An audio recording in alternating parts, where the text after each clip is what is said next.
and Renee from Redline Properties Inc. I met you guys about 2 months ago, right? Yeah. It would have been, Val's like, why am I repeating myself? My mic fell. Before Christmas. Yeah, it was because before that's when things Christmas. started to get really crazy. Yeah, so we decided to partner because I felt Brantford was an up-and-coming city.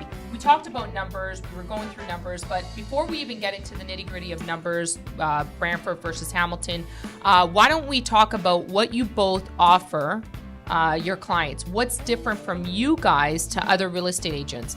Control the F-bombs, please. No, I'm kidding. Oh my goodness. I'm joking. Stop making us look bad. What makes us different is we work together, and it's been almost 2 years since we started. And since we started working together, it's been so much easier for not only ourselves because we have to balance our personal life, but also for our clients because they have access to someone at all times. So whether someone's available, if I'm away on vacation or Renee's on vacation, the other person is always here. Unless we're in Las Vegas. Together. Unless we're in Vegas together. I want to touch upon because you guys are awesome. Like I think I first started watching you guys but Val, we knew each other before when I was pregnant. I think like 4 or 5 years. Yeah, now. it's been a while, but I started watching your videos, and I think the one video that sticks out, and we're gonna get a little bit of a clip of that, was the one at the farm. I think there it's was one this of our part. favorites. It's because Renee was with her people. Oh, Yeah. yes, my people. They ended up being Val's in the end. I know, but honestly, that video, let's talk about what you guys wanted to capture in that video on the farm, because like the animals and it was really funny. Well, it's a different listing. You don't get a listing like that all the time. It's so unique. So Yeah. we just wanted to play off of the surroundings. And be us. Yeah, and that was hilarious. What you see is what you get. It's no different whether we're on camera, in person. It's exactly how we are at all times. Yeah. And it works for some, but I guess it doesn't always work for everyone. It's just we're not going to change who we are Yeah. just to do business. No, for sure. So let's touch upon numbers. And you were just telling me numbers right now, Brantford versus Hamilton. It's really not that far off. Like, is Brantford now up and coming? Like, what's going on with Brantford's market? So our market's really changed in the last couple of years. We actually did a video back last spring, and it was an article in Money Sense. And it was about Brantford being the place to invest your money. And we've been seeing this trend happen for a couple of years now, but it's really been in the last, I'd say, 8 months that we've seen a huge influx, especially investors looking to come this way because they have their properties in the GTA. However, they can't accumulate anymore. So they're trying to divest and then repurchase in Brantford, where they can either purchase more or they can change their portfolio entirely and go into a commercial property. That's amazing. So what does commercial properties look like in Brantford? There's not as much of an abundance in Brantford. If you're looking at multi-res, there is multi-res, but often we get, okay, so what's the cap on a high-rise? Well, we don't have it. We don't have high-rise buildings. We do have mixed-use buildings available. There is a lot of demand. There's a lot of demand for that, especially in our downtown core. There's been a lot of demand for commercial in the downtown Brantford core. Nice. So what does your package look like, say, when you're meeting a client? What does that look like? Let's talk about a listing appointment. Yeah. Because that makes you guys very different. So what they're going to get is, we sit down, we go through the house. We let them talk to us about the house. We do the listening. Surprisingly, I'm not all about the talk. I do listen. Renee's like, yes. I'm an excellent listener. I swear. You can ask my husband. I love it. So we sit down and we find out really what's their motivation for having us there. Perfect.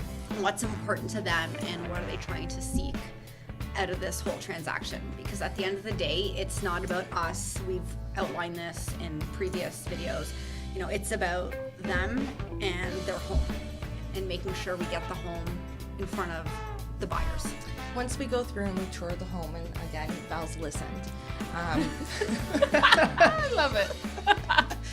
We also have a booklet with a process with different steps to help them just do a few things to the home to get it ready and get I like that. So you give tips. job. That's amazing. Yes. Yeah, sometimes we bring in a stager. really depends on the seller.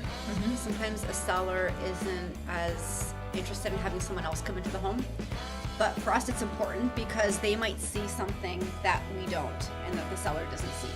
And it's all about making sure the home shows the best Nice. to the That's buyers. amazing.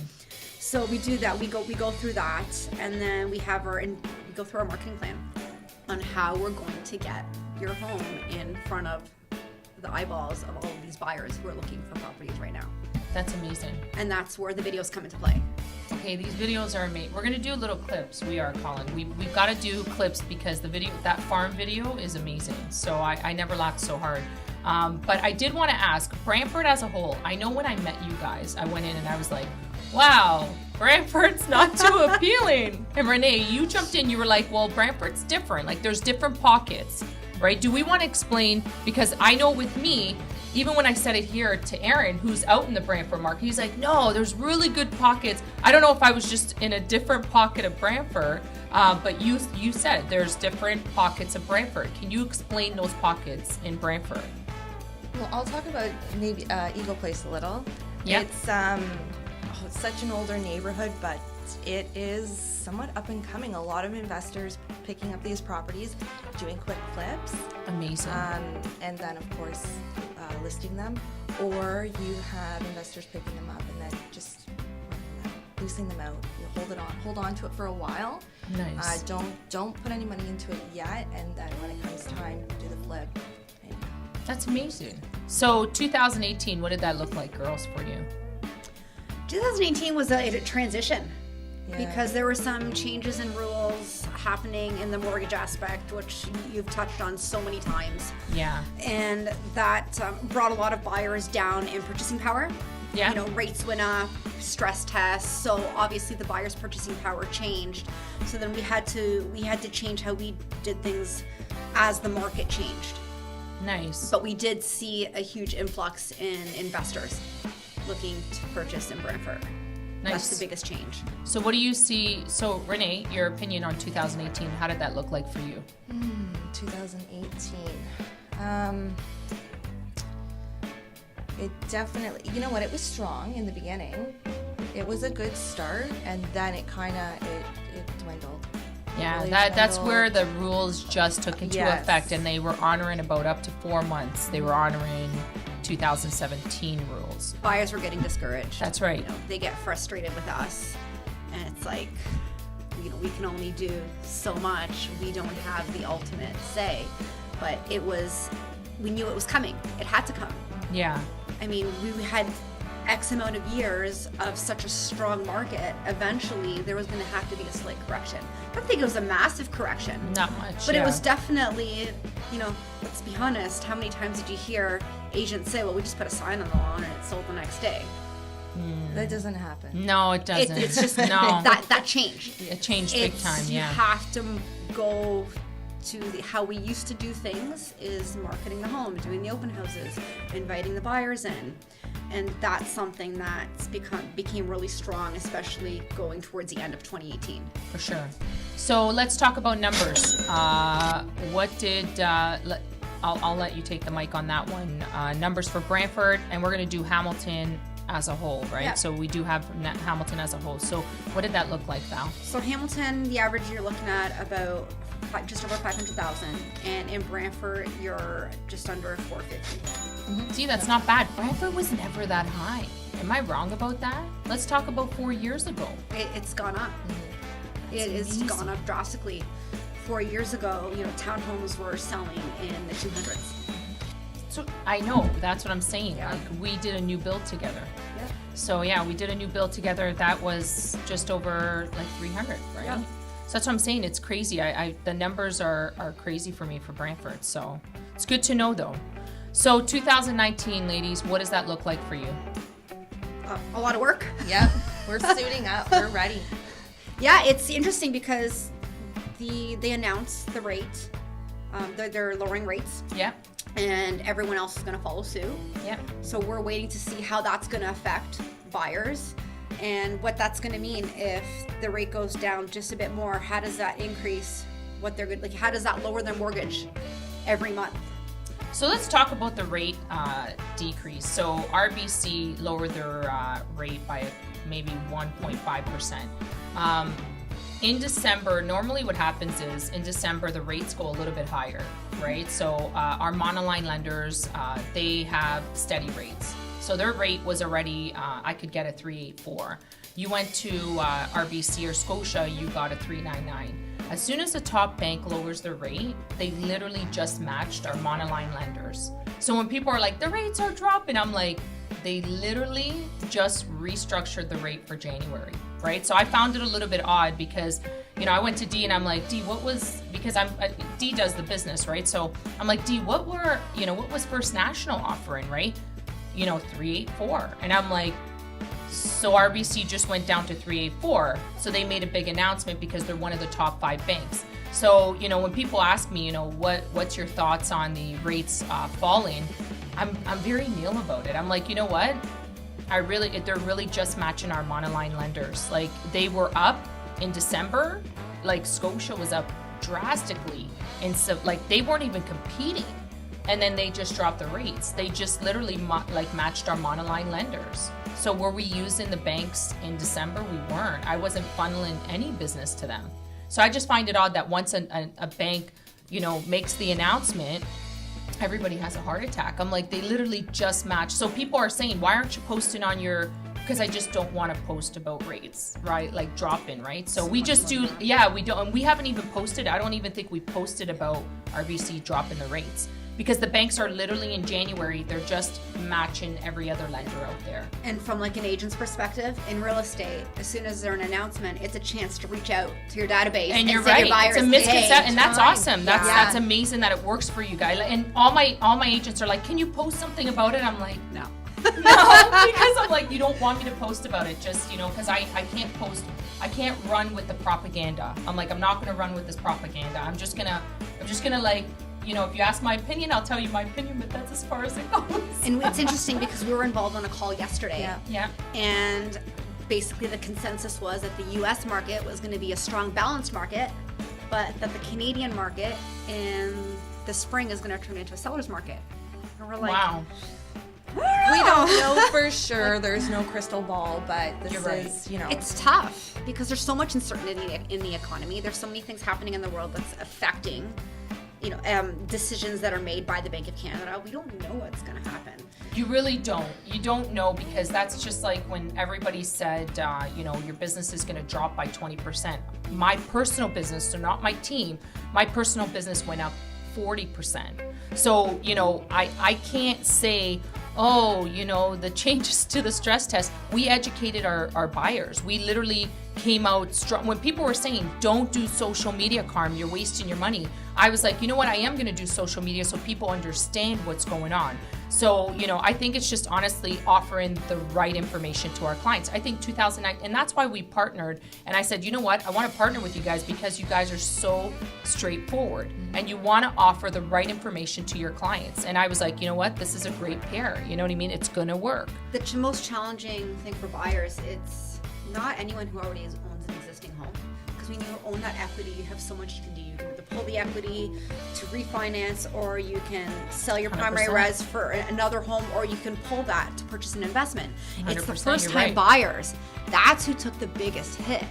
Big time. Because it's affecting what they can do, and they're coming to the realization. We just did a transaction in December where they didn't get what they ultimately wanted. But they got in. It wasn't a 2017 market to do that.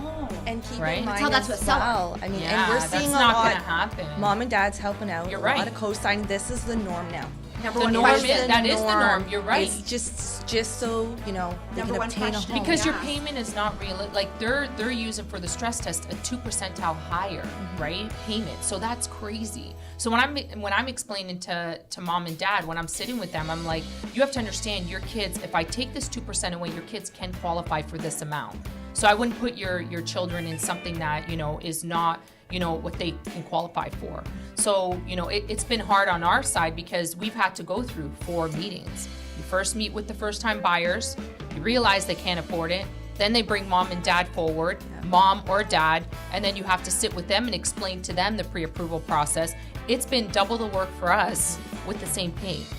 right? So essentially, you know, it's a lot of work, but I honestly believe if the mortgage broker and the real estate agents on side, and they understand, and the lawyer, I would say even the lawyer, because we had a case where Dee wanted to bring this forward. This is going to be our next segment, but the lawyer said to my buyer, they were a first-time buyer, and they were like, well, why aren't you doing 25-year amortization? Why are you doing 30? Right? So the buyer comes back to me 2 days before closing. He's like, I'd like to change my amortization to 25 years. And he's making a big stink about it, yelling at Dee. So I got it. I intervened, and I said, Dee, you know what? Let me handle this. And I said, okay, no problem. We'll put you on a 25-year. However, that brings your purchase power down to $50,000. So then I called the lawyer and I said, you know, sometimes it's best that you stay out of the mix. You know, we're not doing things that are harmful for our clients. We're getting them into the home that they need to be in. So that's why, you know, it's honestly, when it comes to your real estate agent, when it comes to your lawyer, when it comes to your mortgage, you guys should all be collaborating together. And we just did a post on collaboration because this is 2019. If we don't help each other, we're going to get, you know, we're going to lose deals, right? And so this year is going to be more about collaboration.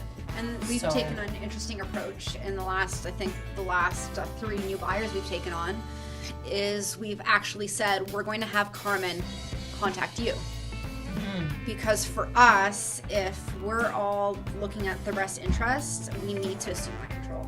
Because especially first-time buyers, they don't know what's going on, or they have 3 people in their ears telling them what they need to be doing, and they're sitting there confused, and everyone's just spinning their wheels. You're right. You're 100% correct. So if they're going to trust us to do what we know best, we're going to have the right professionals call you that are going to fit with you and are going to get you the products that you need. So at the end, you're getting the home that you want. You don't want to be disappointed.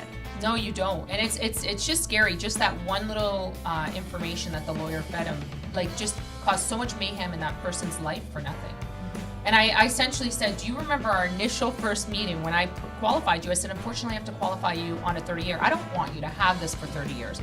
But unfortunately, I got to get you in this house. Like, you want to be a home buyer, right? So I have to get you in this house. Our 30-year amortization's what everybody's using now? Yes. Like, unfortunately, yes, because we're trying to get you through this stress test. You know, I don't think people understand when you're qualifying at a 2% higher. So let's say, for instance, the rate I'm giving you is 369. I have to qualify you at 569. A payment of 569. That's essentially a $200 more payment. Like, it's crazy, and people don't see it. They're like, oh, no, it does. But I'm like, when I draft it out and I write it out and I show them 369 versus 569, this is ludicrous. Like, you're getting the mortgage on our first house. Like, and we thought that was great. I know. But I honestly am so glad that we did partner. I'm so glad I went out for that lunch. It was well worth it. Val, Renee, I want to thank you guys for coming in and talking to us. Any last words you guys want to say? Thank you for having us. And we're ready for 2019. Let's do this. Big time. All right. Thank you so much for coming in, girls.